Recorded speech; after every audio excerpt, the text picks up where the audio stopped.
Here we go, 4.3.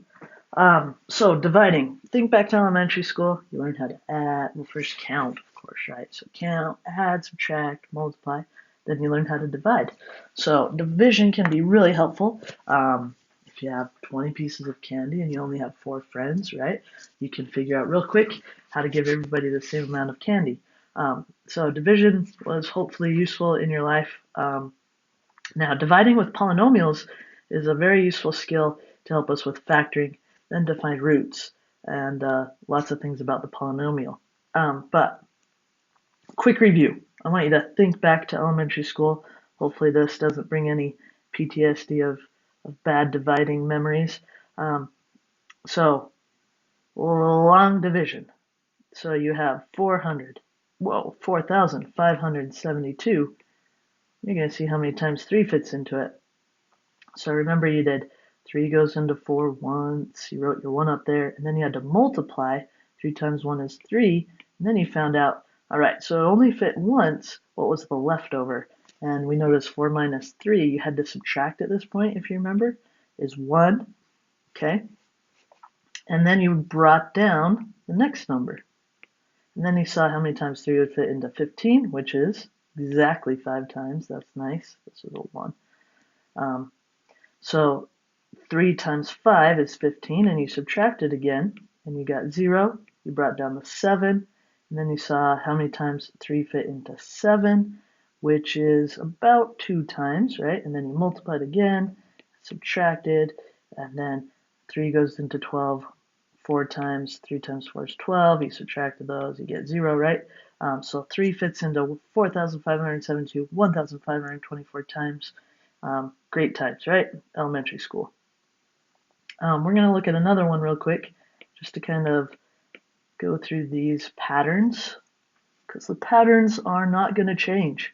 So 3 goes into 4 once. 3 times 4 is, 3 times 1 is 3. We subtract that, we get 1. Bring down the 5. Hey, this looks really familiar, right? So I'm going to go kind of quickly through this. Bring down the 7. Subtract that, you're left with 1. How many times does 3 fit into 13? Well, probably about 4 times. And multiply it. So, okay.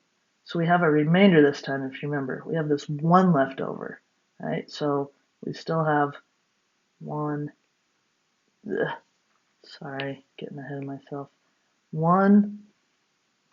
What? What did we write, right? So that's the question. I kind of gave it away earlier, right? But you write that bottom number. So this remainder, I wanted to remind you of that. Okay, so that's what you learned in elementary school. You don't really need to remember that, but the ideas are going to kind of stick. So you can look at this. This is a reminder, but I'm going to show you through examples, not that right there. So I'm not going to really go over that, but that's there for you. Hopefully it can help you. So we're going to use synthetic division instead of long division. You could do long divisions on these just like you did in elementary school, but it is kind of a lot to think about with all the x's. So there's a way to do the same patterns, but a little bit more simplified. And we actually, instead of writing the division box like we did earlier, so your first step is you're going to draw a little division box, but it's actually going to be opposite, okay? And what you're going to do is you're going to now, inside this box, you're going to write all the coefficients in order, descending order, without x's, coefficients, no variables, okay? And then if you skip an exponent, you're going to put a 0 in its place, but we won't see that. Hopefully we do have an example of that somewhere. If not, I'll hurry and make up one. All right, so coefficient on x cubed is 1, x squared is negative 3, x is negative 5, so 3, 2, 1, and 0 is negative 25. Okay, now to make this a little bit easier, if you remember when we do long division, you have to subtract each time. So what we actually do is we actually think the opposite sign, positive 5, and then we can just add. So you don't take the coefficient, but you take the constant. And if you change the sign, then you can add, and you don't have to worry about like negatives and negatives. It's a little bit nicer. Okay, but we're still doing the same pattern that subtract, multiply that we did in long division. But this time we're going to add, but because we're taking care of it right there. Okay, so we're going to bring down the first number because we have nothing to work with, and then we're going to multiply. 5 times 1 is 5.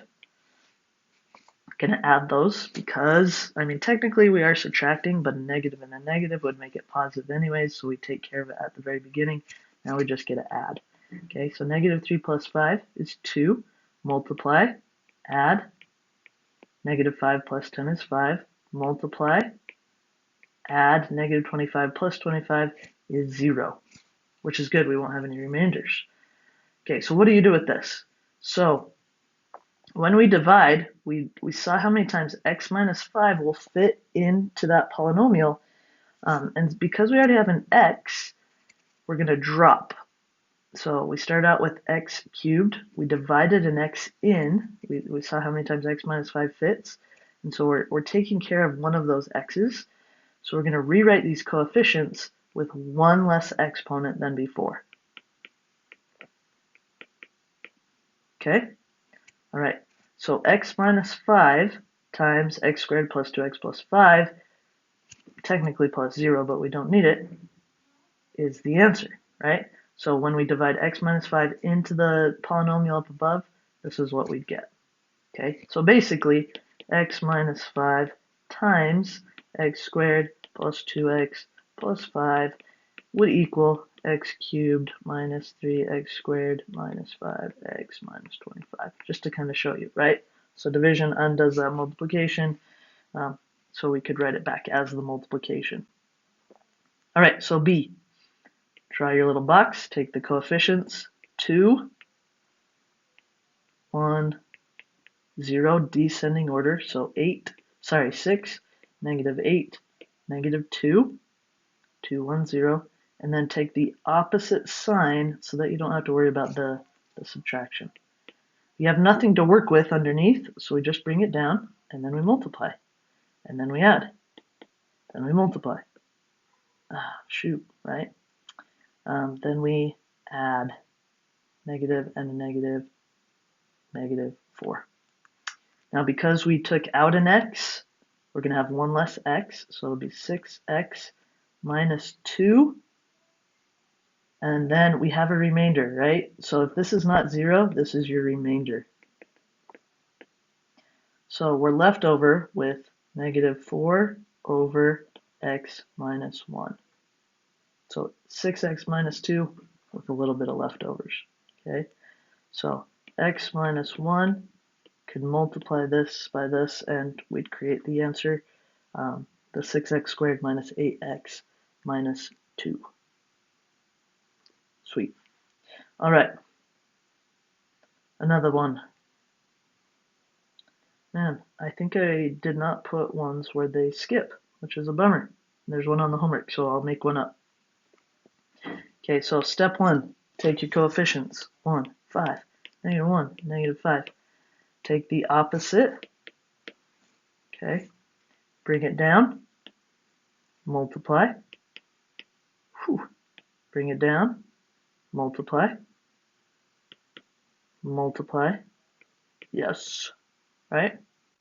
We're not going to have to worry about any remainders. So remember, because we divided an x in, it drops an x, so we're going to have 1x squared plus 0x, so I'm not going to write it, minus 1 with no remainder. So x squared minus 1 times x plus 5 would create that. Now you can always check your work if you want to and see that it's working, but when we divide x plus 5 into this polynomial, this is our answer, right? So it's like taking 20 divided by 5, we get 4, right? So this right here, the x squared minus 1 is like that, 4. It's how many times 5 fits into 20, it's how many times x plus 5 fits in there. So it's kind of weird, like to comprehend what our answer actually represents, but it is just what I'm explaining. Okay, just like that division there. 20 divided by 5 is 4. Well, we just divided them. We got x squared minus 1. Okay, I'm just going to show you real quick. X cubed minus x plus 5x squared minus 5. Teeny bit different order, but same thing. Okay, but the answer is technically x squared minus 1. I'm just writing them as the factors so that you can see like what the purpose of this and why we're doing it. All right, so we're going to pretend right now, just to do this, pretend that x is not there, because I forgot to put examples of this. Pretend that x is not there. Okay, so negative 10, right? Always use the opposite so you don't have to worry about that subtraction. Take your coefficients. Make sure, okay, so 2, 14. We don't have an x, right? We did, but I'm changing it. We don't have an x. So we have 0 x's, and then we have a constant. So really, pretend that x that I blocked out is not there. 2x cubed plus 14x squared plus 0 x's minus 58. Okay, so if it turns out that you don't have in the progression 3, 2, 1, 0, you're missing one, just put a 0 in its place. Okay, so I'll bring down the 2, negative 20. 14 minus 20 is negative 6. It's going to give us positive 60. So 0, ooh, this is going to be brutal, but it's okay. So it was going to be nicer, but this is going to be a little bit ugly. No worries, though. 0 plus 60. 60 times negative 10 is negative 600, which gives us negative 658. Okay, so we start out with x cubed, which means we're now going to drop down a level, 2x squared minus 6x plus 60. And what the heck do we do with this guy, right? So 2, 1, 0. Oh yeah, it's our remainder. So minus 658 all over x plus 10 to show that that is still our remainder. Okay, so x plus 10 only fits into 2x cubed plus 14x squared minus 58 this many times. All right, so that's the process. So you'll practice that and then email me if you have any questions. Look at a few problems. So if the polynomial expresses the volume in cubic inches of the box and the width is x plus 1 inches, what are the dimensions of the box? So volume is base times width times height, right? Base times width times height. We have the width, okay? So width multiplied by 2 other things to create that polynomial. So let's divide it, right? See what the leftover is. Remember, you don't need all the x's. So we don't need x cubed, we don't need x squared, we don't need x. I'm just checking. Cube, square, 1, 0. We have everything. So we don't have to put any zeros like I did on the other example. Take the coefficients, 1, 6, 11, 6. Take the opposite sign and put it there. Okay, bring down a 1. Multiply. Add. Multiply. Add. Multiply. So we start out with cube. Now we're going to have x squared plus 5x plus 6. Okay, so we know the width. The width is x plus 1. Now I need to find the base and the height, but we know that it's x squared plus 5x plus 6, which actually I can factor. So I'm going to think what multiplies to give me 6 adds to give me 5. That's 2 times 3. So the base is one of these, the height is one of these, and we're done. Okay? All right, so good job. Let me know if you have any questions. Go try the assignment and then the quiz.